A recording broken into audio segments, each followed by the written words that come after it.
One Man's View of the World by Kuan Yew, the chapter on Vietnam. Locked in a socialist mindset.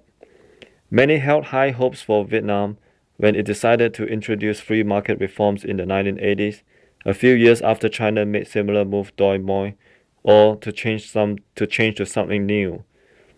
That's what doi moi means, as the reforms were called in Vietnamese. Started out on an encouraging note.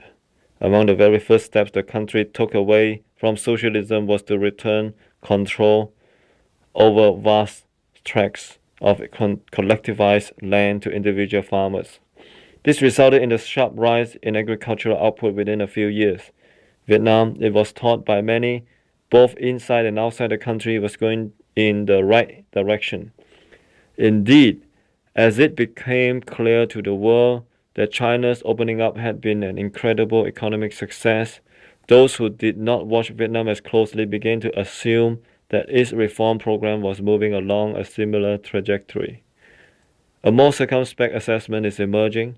My own view of Vietnam's reform has been revised considerably from the rather more optimistic one I held at the time of my first few visits in the 90s. Vietnam's older generations of communist leaders, I now believe, is incapable of breaking out of a fundamentally socialist mindset. They had initially agreed to embark on the journey of reforms because they could see that the country was not going anywhere. But they have not since come close to exhibiting the genuine determination to overhaul the system that one finds in China. These old guard leaders are keeping Vietnam stagnant. Until they pass on, the country will not break through in its bid to modernize. A first-hand experience I had on one of my recent visits is illustrative of the kind of obstacle Vietnam faced. I was in a meeting with a number of top civilian and military leaders, and I recounted to them the problems confronting a Singapore company that was developing a hotel project on West Lake in Hanoi. As the company began piling works, thousands of villagers arrived to demand compensation for the noise pollution. To avoid incurring extra costs, the company decided to change its methods of laying the foundation to screwing, which was much more quieter than piling. This time, it was the official who had approved the project who approached the company. He said, "I never gave you permission to do that." It was clear that the official was in collusion with the disgruntled residents. I explained to the Vietnamese leaders in the meeting with me that this was counterproductive. If you want to open up, be serious about it, I urged them. They responded with hemming and hawing that clearly indicated they were only half-hearted about reforms. They did not understand that one happy investor would attract many more. The idea was that when you had an investor ambushed in a corner, it was your chance to squeeze as much out of him as you could. Members of the old guard have earned their stripes in the party hierarchy during the war and presently occupy the positions of authority. Unfortunately, they rose up the ranks not because they managed the economy well or demonstrated a talent for administration. They did so by digging tunnels from the north of the country to its south for more than 30 years. What they have in common with China's opening up experience are officials who have turned corrupt. Cadres who believe that they would be taken care of by the system suddenly saw those outside the party becoming rich quickly. They got disillusioned and became grasping, with senior custom officials importing cars illegally, for example, so they could share in the wealth.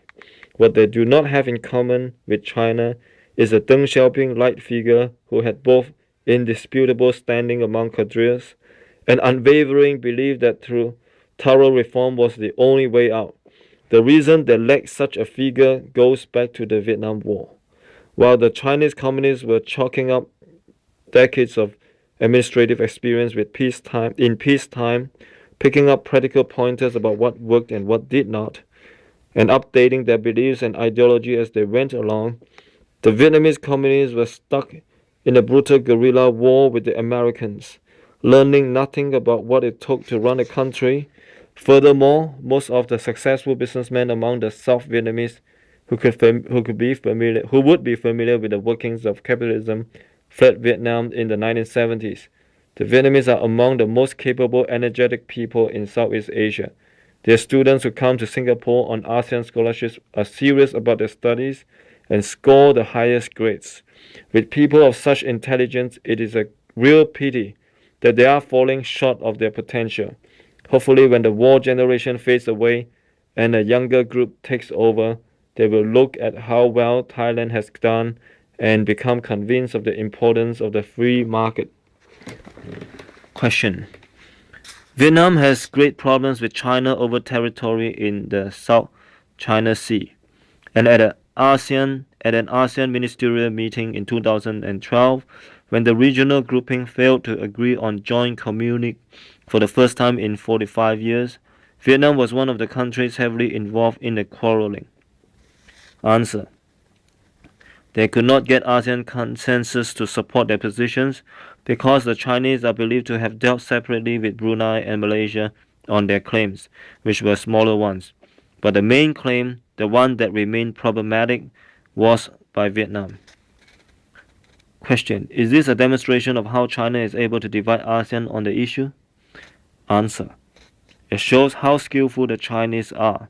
They have dealt with foreign countries or foreign barbarians for thousands of years, and they know how to play them one by one and to prevent them from coalescing so they don't have to face a group. They buy them off one at a time. Question. Vietnam is looking to expand its ties with the US so it can better deal with China.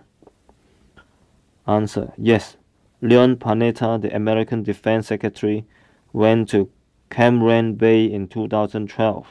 The implications are that it might be open to the Americans, but it may be useful to have the Americans there if there is a quarrel over the parasols. But I don't see the Americans confronting the Chinese directly. The best that the Vietnamese can hope for is to apply United Nations Convention on the Law of the Sea to the dispute.